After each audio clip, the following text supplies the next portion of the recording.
maybe I should have picked some shorter books.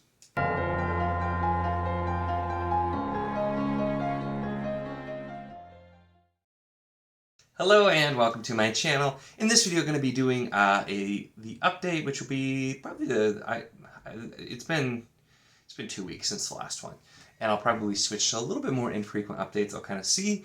I've been doing weekly for a bit, but my reading slowed down a little bit and will probably stay that way because update things if you haven't seen already. But my wife and I are expecting our first child very, very soon. So probably sometime next week. Is what we're going to be seeing here. So I've been really busy lately, haven't gotten through as much reading. We're going to talk about what I have gotten done since the last update. So the first thing that I talked about, I had started at that time, as A Song for Our Bone by Guy Gavriel Kay, which is my second Guy Gavriel Kay novel. And while Lions of Auberson still my favorite so far out of the two here, this was just excellent. I'll definitely be doing a review to talk about this more so, but it's familiar in that you recognize some stuff that seem to just be Guy Gavriel Kay things, but just the way this man tells a story and just weaves a tale together. There's so many just fantastic elements, these characters, the very complex story and complex situations, just wonderful. Yeah, I cannot wait to keep reading more of Kay's works. Very, very excited. Definitely going to be something that I read a lot of this year is his stuff, and yeah, having a really great time. I then did trying still to catch up on some review copies. Started at The Failed Technomancer by Boo Ludlow, and so this is one where I feel like I kept thinking this is going to be something that it was, but it's supposed to be kind of like a dark sci-fantasy with even some horror elements. And I got about halfway through here, and I wasn't really pulled in. There was nothing like actually bad about this. I think it was just like the story wasn't really pulling me in at the time. And so this is kind of a not for now / DNF. I'll kind of see if I end up picking it back up. But this one's about a technomancer, which is sort of like, some sort of like, android type thing, like human android hybrid type of thing, it seems. And technomancer, of course, can control technology, except he can't. And it's kind of teased that there's something going on, but then there's it's also called the Robot Cannibal Apocalypse, which is, I guess I would feel from the name, I still kept thinking that it was supposed to be a humorous, even though that's not what it's going for. So that was just my own, it's never been sold to me that way. It's just my own, like, for some reason, my brain wanted to keep thinking it was. But yeah, then there's some robots coming up. It took a bit to get going, and then it did show up, and I just, like, I wasn't feeling it at the time, so I put that down. But I think it's, this isn't, it didn't feel at all like lit RPG, but I feel like the people who really like the lit RPG type of the game lit type of thing, those types of things, I feel like this is a story with the way that it's set up that would fit well with that. That's the style, in a way, kind of reminded me of the writing style, despite not having those elements. So I still think this is one a lot of people would enjoy. It just was not something I was feeling quite at the time. And then I mentioned in my last update that I was going to be reading Quaint Creatures, Magical and Mundane. I will have a full review coming out for that this week as well. And this is one where it's a kind of cozy dungeon type thing.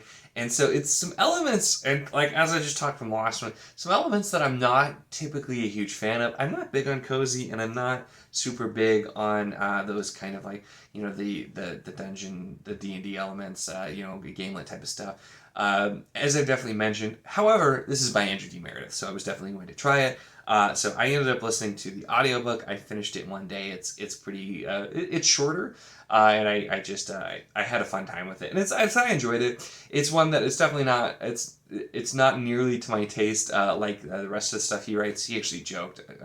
He's like, I'm so sorry for writing something that's not your taste. I'll definitely go back to going back and making sure I'm only writing for you as a person, which, I appreciate, but no. But I usually, like, most of the stuff Andrew D. Meredith writes is just, like, right up my alley. This one wasn't, but I tried it anyway, and I had a good time with it. I'll talk more. I'm going to be doing a review for it.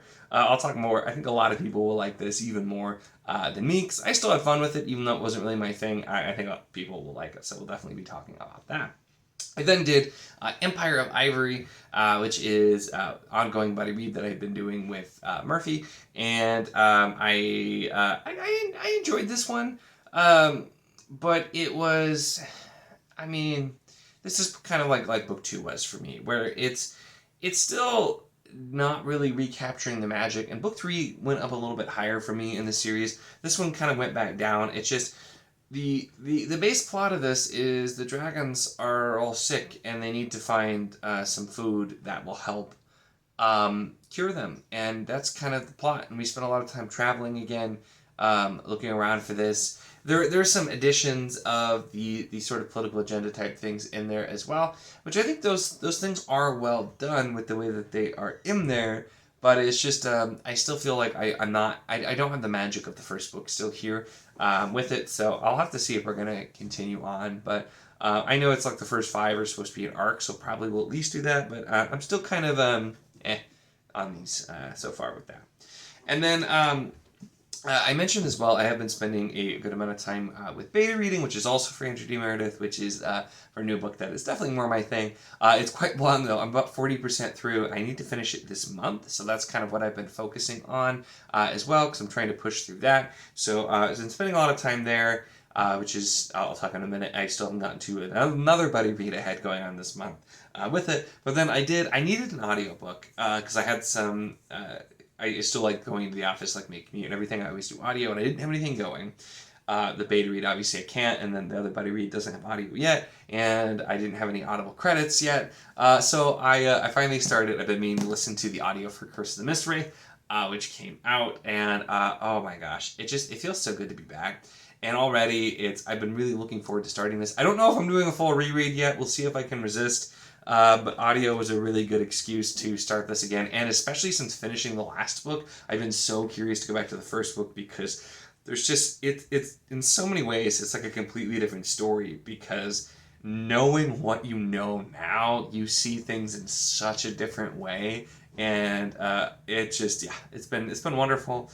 Colin Mace does a great job with the narration. The general narration is just so good, and I love hearing these words in this prose style out loud. So I've been enjoying that. I've been just kind of casually listening because I'm more so focused on my other reads, like I said. But just whenever I need a little bit of audio, I've been enjoying the heck out of it. So then the one other thing I'm going to try, depending on when I finish this, and it'll be the first thing I pick up next either way, because I was supposed to get through this one, is Blood Over Brighthaven by Emma Wong. I had several other things that I was potentially planning to get to this month that I also didn't. I had some slow times, like I said, I've been a bit busy, and I didn't get to, but that'll be the next thing I read. It might just be next month, but it'll be the next thing I read for sure, to try and make sure that I get that one in. And then I'll kind of play by ear. I'll probably be doing a lot more audio for a little bit. With a newborn, just because that feels like that might be easier than trying to find time to sit and read a book. So we'll see there. But that's for this week here. And then I do have a question for you. If you're still watching here at this point, you're the person that I want to ask a question to about content here. I've been thinking about too, something that I wanted to do is take a look at more like books and series that I don't really talk about as much, because either I read them well before BookTube, or it's just something that I haven't read recently, that kind of thing. So I was thinking about doing a kind of like series spotlight type of thing, where it's not necessarily like a series review or like something, but maybe kind of like an overview, like what is this series, what did I think about it, what are some things I liked, didn't like, so more like a slimmed down, I guess, than a review, because it's going to be mostly things that I've not read recently, so I'm probably not going to be getting in depth. But would that be something that interested you, just kind of like spotlighting a series that I have? A lot of it would probably be more like backlist stuff as well, just kind of talking about some things and introducing a series to you. Is that something you would be interested in? If so, let me know, because I have a lot of series that I could probably do something like that with. I've started doing like why you should read, like more in-depth videos after I finish series for the most part, but there's a lot of stuff that I read well before I was doing that. So let me know if that sounds interesting to you, and if so, if there's a specific series that you're used to seeing back here in the shelves that you specifically would be interested in that sort of video on, definitely let me know as well. But yeah, that's it for this one. So let me know the answer to that in the comments, as well as your thoughts on any of the books I talked about and or what you've been reading lately. Always love to hear from you. Make sure to give the video a like if you enjoyed it. Check the link in the description as always for the Wizardly Enclave Discord if you want to chat books, whether these books, other books, really anything at all. It's a lot of fun. We'd love to have you. And of course, if you enjoy my content, make sure to subscribe.